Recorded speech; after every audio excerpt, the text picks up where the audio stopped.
तो स्वागत है दोस्तों आपका आपके अपने मेस्ट्रो क्लासेस में। दोस्तों इस वीडियो में हम लोग देखने वाले हैं एनसीईआरटी का चैप्टर 2 पोलिनोमियल, और यहाँ पे हम लोग देखेंगे इंट्रोडक्शन वीडियो जो कि आपको पार्ट 1 और पार्ट 2 में रहेगा।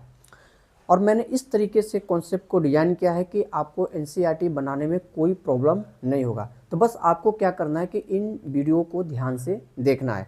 तो सबसे पहले हम लोग शुरू करते हैं टर्म के बारे में। देखो, पोलिनोमियल को समझने से पहले टर्म को समझना पड़ेगा, ठीक है। तो टर्म क्या होता है? तो जो वेरिएबल होता है ना, वो भी एक टर्म है। जो कांस्टेंट होता है वो भी एक टर्म है, और वेरिएबल इनटू कांस्टेंट ये भी एक टर्म है। अब सवाल ये है कि सर वेरिएबल क्या होता है? तो देखो, जिसका वैल्यू फिक्स नहीं होता है, यानी जो बदल जाता है। क्या होता है? बदल जाता है। समझ रहे हो? जो बदल जाता है। बदलने का मतलब, जैसे मैथ में हम लोग X Y Z P Q R S, ये हम लोग जो लेते हैं ना अल्फ़ाबेट लेटर, यही हमारा वेरिएबल है। कांस्टेंट क्या है? तो जो फिक्स होता है। एक होता है ना तुम्हारा दोस्त बचपन से लेके बुढ़ापे तक फिक्स, है ना। तो जैसे यहाँ पे क्या होगा? नंबर। मान लो जैसे कि 1 2 3 4 5 6 7 8, रूट का 10, रूट 15, -3/2, ये सब क्या है? कांस्टेंट है। यानी जितने भी आप रियल नंबर देखते हैं वो सब क्या है? कांस्टेंट है। और ये क्या है? Variable into constant. यानी एक क्या होगा? हमारा वेरिएबल होगा, एक कांस्टेंट होगा, उसको आपस में मल्टीप्लाई कर दो, वही हमारा क्या हो गया? वो भी एक टर्म हो गया। तो जैसे यहाँ पे हम देख सकते हैं कि x हो गया, y हो गया, z हो गया, p हो गया, है ना, s हो गया, ये सभी अल्फ़ाबेट लेटर क्या होंगे? वेरिएबल होंगे। कांस्टेंट में जैसे -2 हो गया, 5 हो गया, 9/2 हो गया, रूट का 7 हो गया, ये क्या है? हमारे कांस्टेंट। और मान लो यहाँ पे x, और यहाँ पे इंटू में हम ले लेते हैं 6, तो ये हो गया 6x। यहाँ पे y इंटू में ले लेते हैं 7, ये क्या हुआ? 7y, है ना। तो ये हमारा हो गया वेरिएबल इंटू कांस्टेंट। ये सभी क्या हैं? टर्म है। नेक्स्ट हम समझते हैं एक्सप्रेशन, है ना। अब देखो एक्सप्रेशन क्या होता है, जिसको हम लोग एल्जेब्रिक एक्सप्रेशन कहते हैं। हम कुछ टर्म लिख रहे हैं ना, जैसे मान लो कि यहाँ पे हम लिखे हैं x, यहाँ पे लिखते हैं 7y, और यहाँ पे लिखे 9, इसमें हम लगा दिए प्लस माइनस साइन। टर्म कितना है बताओ? यहाँ पे 1 2 3, और इनके बीच में जो प्लस माइनस साइन लगाएं, यही हमारा बन गया क्या चीज़? Algebraic expression. देखो कितना सिंपल है। ये क्या बन गया आपका? Algebraic expression. अच्छा, पोलिनोमियल में ना इस प्लस माइनस साइन को हम लोग बोलते हैं ऑपरेशन। क्या बोलते हैं? ऑपरेशन। तो ध्यान रखिएगा। अच्छा, एक और एल्जेब्रिक एक्सप्रेशन लिख लिया जाए। जैसे ये देखो, यहाँ पे टर्म कितना है? तो 1 टर्म, 2 टर्म, 3 टर्म, और इनके बीच में जो है प्लस साइन का ऑपरेशन, है ना। तो ये सब हमारे क्या बन रहे हैं? Algebraic expression. तो आइए हम लोग देखते हैं कि एल्जेब्रिक एक्सप्रेशन का डेफिनेशन क्या होता है। तो लिखा है, an expression is a combination of numbers, variable and operation without an equal sign. जैसा कि हम लोग देख सकते हैं कि इसमें क्या होगा? वेरिएबल होगा, कांस्टेंट होगा, है ना, और क्या है इसमें? नंबर, यानी वही कांस्टेंट, ठीक है। और इसके में ना इक्वल टू का साइन आपको नहीं देखने को मिलेगा। तो ये कुछ एग्जांपल है, जैसे -5x + 2p + 3y, ये भी एक्सप्रेशन है। 3x³ - 2x² + 2z + 7, ये भी एक्सप्रेशन है। x पे पावर 1/3 + 2x² + y पे पावर 3, ये भी क्या है? एक्सप्रेशन है। अब कुछ बुद्धिजीवी लोग बोलेंगे सर ये तो मिस्टेक हो गया आपसे, आपने x पे पावर 1/3 लिखा, तो ये सर ये तो पोलिनोमियल होता ही नहीं है। तो भाई मैंने कब कहा कि ये पोलिनोमियल है? मैंने तो बस ये कहा कि ये क्या है? एल्जेब्रिक एक्सप्रेशन है। बताएंगे आगे वो भी, बस पेशेंस। यहाँ पे √x + 3y + 5, ये भी क्या है? एल्जेब्रिक एक्सप्रेशन है। याद रखो, अभी हम पोलिनोमियल का बात नहीं कर रहे हैं, अभी हम आपको सिर्फ ये बताए हैं कि एल्जेब्रिक एक्सप्रेशन होता क्या है, ठीक है। अब दोस्तों हम लोग देखते हैं कि पोलिनोमियल क्या होता है। तो देखो क्या लिखा है कि एक पोलिनोमियल ऐसा एक्सप्रेशन होता है जहाँ वेरिएबल का पावर, है ना, क्या बोले? वेरिएबल का power non negative integers. Non negative integers यानी हम बोल सकते हैं कि होल नंबर होता है ना। यानी यदि कोई एक्सप्रेशन अगर वो पोलिनोमियल होगा तो वहाँ पे जो वेरिएबल है ना उसका पावर क्या होना चाहिए? पॉजिटिव होना चाहिए। यानी 0 1 2 3 4 5 6 ये सब में से कुछ भी चलेगा। इसके अलावा अगर कोई भी नेगेटिव पावर होता है, या फ्रैक्शन में होता है, या रूट में होता है, तो फिर वो आपका जो है पोलिनोमियल नहीं होगा। तो पहला हमारे पास एक्सप्रेशन है 4x+1, यहाँ पे पावर कितना है 1 है, तो ये पोलिनोमियल है। दूसरा देखते हैं 7x² माइनस 3x+2y +1, ये भी आपका पोलिनोमियल है। अब ये बताओ क्या ये पोलिनोमियल है? तो कुछ लोग कहेंगे कि यस सर बिल्कुल है, यहाँ पे हम देख सकते हैं कि y का पावर 1 है, यहाँ भी y का पावर 1 है। लेकिन दोस्त यहीं पे तुम हो जाते हो गलत। देखो यहाँ पे क्या है y+1/y, इसको हम क्या लिख सकते हैं y प्लस, इसको जब हम सिंप्लीफाई करेंगे यानी जब y को हम भेजेंगे कहाँ ऊपर, तो इस पे आ जाएगा पावर -1। अब क्या ये नेगेटिव पावर है या पॉजिटिव? तो ये तो नेगेटिव पावर है और इस तरीके से ये पोलिनोमियल नहीं होगा। बात समझ में आया? अगला देखो क्या बोले थे कि अगर पावर हमारा किस में हो, फ्रैक्शन में हो, तो भी वो पोलिनोमियल नहीं होगा। तो यहाँ पे हम देख सकते हैं कि x पे पावर कितना है 5/3 और यहाँ पे x पे पावर कितना है 2/3, तो क्या ये पोलिनोमियल होगा? तो कुछ लोग कहेंगे कि नहीं सर ये भी पोलिनोमियल नहीं होगा, लेकिन तुम फिर से गलत हो गए, ये पोलिनोमियल होगा। अब दिखाते हैं कैसे। देखो हमने क्या बोला कि किसी भी एक्सप्रेशन को देखते मात्र नहीं बोल देना है कि वो पोलिनोमियल है या नहीं है। सबसे पहले उसको क्या करना है, सिंप्लीफाई करना है। सिंप्लीफाई करने के बाद हम देखेंगे कि एक्चुअल में ये पोलिनोमियल है या नहीं है। जैसे यहाँ पे कितना दिया है, x पे पावर 5/3 और नीचे में है x पे पावर 2/3, तो इसको हम लोग क्या लिख सकते हैं, याद करो a पे पावर m/b पे पावर m क्या होता है, a पे पावर m-n, यानी हम लिख सकते हैं x पे पावर 5/3 माइनस का 2/3। ध्यान दीजिएगा, अगर इसका एलसीएम लिया जाए तो 3 आ जाएगा, 5 में से 2 माइनस हो जाएगा तो x पे पावर आ जाएगा 3/3, काट देंगे तो कितना आ गया x पे पावर 1 यानी x।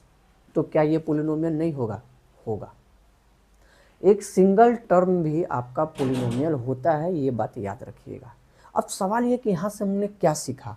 तो यहाँ से हमने ये सीखा कि ऑल पोलिनोमियल आर एक्सप्रेशन, फिर से सुना, all polynomial are expression but all expression are not polynomial.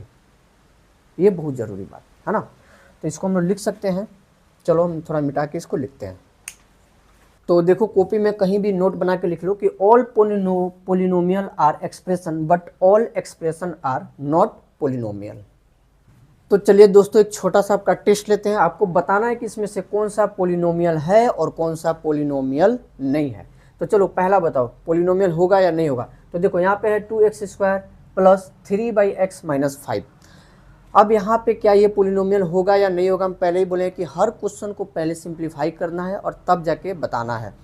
तो यहाँ पे हम क्या कर सकते हैं, यहाँ पे हम ये कर सकते हैं कि इसको तो 2x² ही रहने दो प्लस 3/x को क्या हम लिख सकते हैं 3 × x पे पावर -1। देखो ये कैसे है, 3/x है कैसे, 3/x ऐसे है 3 × 1/x है ना। और हम आपको क्या बोले कि इस 3 को ऐसे रहने दीजिए, इस 1/x के बदले आप लिख सकते हैं x पे पावर -1। तो आप देख सकते हैं कि यहाँ पे क्या आ चुका है x पे पावर -1, यानी ये नॉन नेगेटिव इंटीजर हो गया है ना, सॉरी ये नेगेटिव इंटीजर हो गया है ना। तो इस तरीके से ये पोलिनोमियल नहीं होगा। आगे आ जाओ, √5 y पे power 3 plus √2y plus 7x plus 4। तो यहाँ पे तो सिंपली सब कुछ दिख रहा है। देखो नंबर रूट में हो उससे कोई दिक्कत नहीं है, बस हमारा वेरिएबल रूट में नहीं होना चाहिए है ना। तो ये हमारा पोलिनोमियल होगा। इसके बारे में क्या ख्याल है?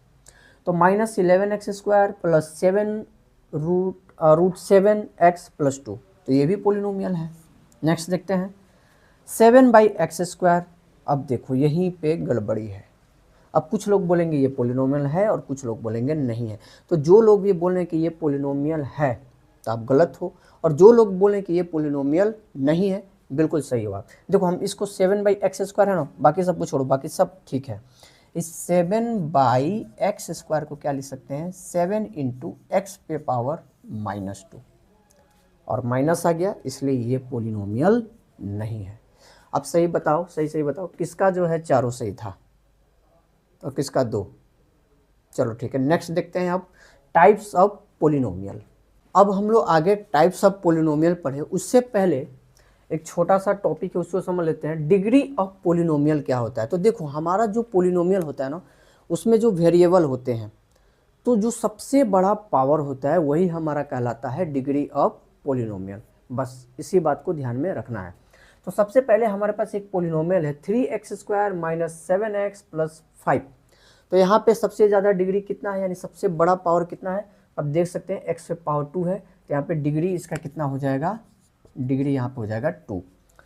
नेक्स्ट क्वेश्चन देखते हैं, माइनस 5x पे power 4 plus 2x² minus 7x। अब यहाँ बताओ डिग्री कितना, सबसे बड़ा जो पावर कितना दिख रहा है 4, तो यहाँ भी d पे पावर हो जाएगा 4। अगला क्वेश्चन देखते हैं, 6x पे power 4 minus 2x plus 3x minus 6x पे पावर 4। तो बताइए यहाँ भी डिग्री कितना, तो यहाँ भी डिग्री हो जाएगा 4। और इस तरीके से तुम कर दोगे गलत। अरे भाई हमने क्या बोला कि सबसे पहले आपको सिंप्लीफाई करना है, जो कि आप किए नहीं। यहाँ पे देखो क्या है 6x पे पावर 4 और यहाँ पे क्या है माइनस 6x पे पावर 4, तो ये कट जाएगा ना, तो इससे तो ये कट गया।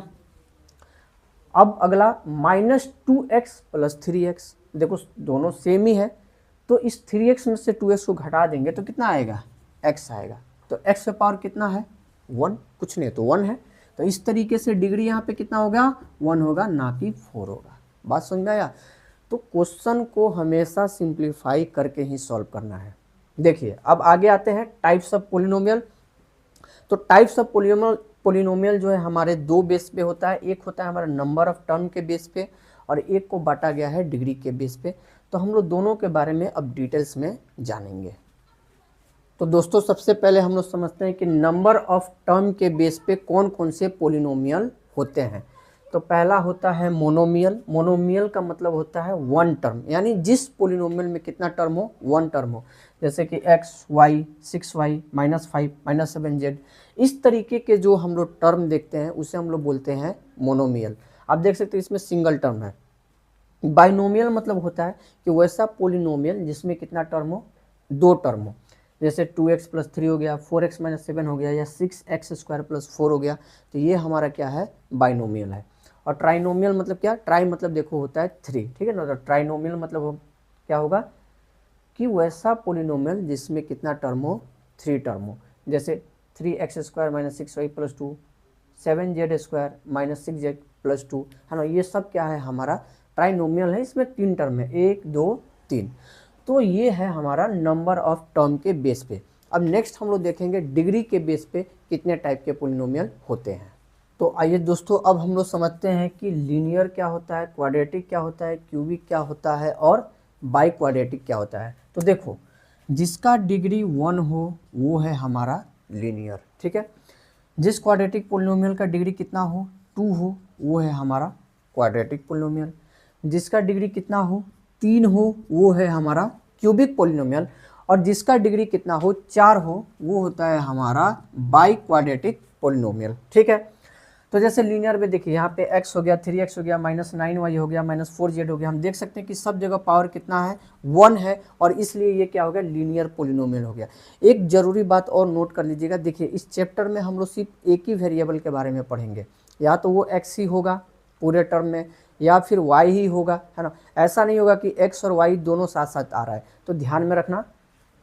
नेक्स्ट है क्वाड्रेटिक, जैसे कि यहाँ पे देख सकते हो y पे पावर 2 है, यहाँ भी y पे पावर 2 है, यहाँ z पे पावर 2 है, तो ये क्या है हमारा क्वाड्रेटिक है। इसी तरीके से क्यूबिक x पे पावर 3 है, यहाँ y पे पावर 3 है। नेक्स्ट क्या है, और बाई क्वाड्रेटिक, यहाँ x पे पावर 4 है। तो हाईएस्ट जो पावर होता है, मान लो 2 है, 3 है, 4 है या 1 है, उसी के अकॉर्डिंग हम लोग बताएंगे कि ये कौन सा पोलिनोमियल है, ठीक है। तो इस तरीके से हमारा जो है ना टाइप्स ऑफ पोलिनोमियल हो जाता है complete on the basis of term and on the basis of degree. अब हम लोग कुछ और ज़रूरी जो है एक दो टॉपिक है उसको भी हम लोग थोड़ा देख के समझ लेते हैं। तो चलिए दोस्तों, दो टॉपिक और है छोटा छोटा, कांस्टेंट और जीरो पोलिनोमियल हम लोग समझ लेते हैं। तो देखो कांस्टेंट क्या होता है, तो कोई भी जो नॉन जीरो नंबर है वो क्या है, हमारा कांस्टेंट है। जैसे 5 हो गया, 7 हो गया, 6 हो गया, माइनस 8 हो गया। अच्छा, अगर आपसे कोई पूछ दे कि ये जो कांस्टेंट है इसका डिग्री क्या होगा, क्योंकि देखो है तो ये भी पोलिनोमियल, पहले ही बता चुके हैं, है ना। तो इसका आप बताइए कि क्या पावर क्या होगा, डिग्री क्या होगा।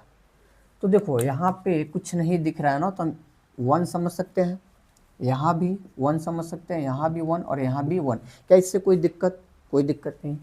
एक हम लेते हैं, इससे क्लियर हो जाएगा। तो देखो 5 और 1 के बदले क्या हम लिख सकते हैं, x से पावर 0। आपको बताया गया होगा कि किसी भी नंबर पे अगर पावर 0 कर दिया जाए या किसी वेरिएबल पे पावर 0 कर दिया जाए तो इसका वैल्यू कितना होता है, 1 होता है। तो इस तरीके से क्या हम इसको ऐसे लिख सकते हैं, 5x पे पावर 0।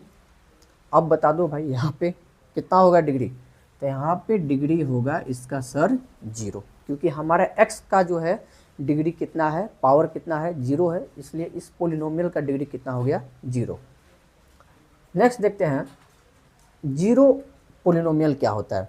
तो देखो simply zero is a zero polynomial, zero को ही जीरो पोलिनोमियल कहा जाता है, बात खत्म। लेकिन अब सवाल ये है कि इसका डिग्री क्या होगा, है ना, क्या इसका कुछ डिग्री भी होता है या फिर क्या। तो देखो मान लो कि अगर हम यहाँ पे लिखते हैं 0 इंटू एक्स से पावर 0, ठीक है, या यहाँ पे हम लिखते हैं 0 इंटू एक्स से पावर 99, या यहाँ पे 0 इंटू एक्स से पावर 100। खुद सोचो भाई, ठीक है। एक और ले लो 0, चलो ठीक है हो गया। अब सोचो ये तो 0 है, इस x का पावर चाहे जो भी ले लें, अगर इसमें ये मल्टीप्लाई होगा तो होगा क्या, 0 ही होगा, है ना। यहाँ पे 0 है, यहाँ x पर कितना है, 99 है। अगर इसको भी इससे मल्टीप्लाई करते हैं तो भी आखिरी में क्या होने वाला है, 0 ही होने वाला है। तो इस तरीके से जो डिग्री ऑफ जो जीरो पोलिनोमियल होता है ना, अगर आपसे कोई पूछ दे कि जीरो पोलिनोमियल का डिग्री बताइए तो आप लिख दीजिएगा नॉट डिफाइन, है ना, नॉट डिफाइन, बस। तो दोस्तों इस तरीके से आपका पार्ट 1 जो है वीडियो हो जाता है कंप्लीट। नेक्स्ट वीडियो जो है पार्ट 2 आएगा, वहाँ पे भी मैं और सारे कॉन्सेप्ट को बताऊंगा, और तब जाके हम लोग NCERT का जो एक्सरसाइज है या एग्जाम्पल है उसको हम लोग सॉल्व करना शुरू करेंगे। तो बस आप वीडियो में बने रहिए, और अगर चैनल पे पहली बार हैं तो सब्सक्राइब कीजिए, बेल आइकन को प्रेस कीजिए ताकि हर वीडियो का आपको नोटिफिकेशन मिल पाए।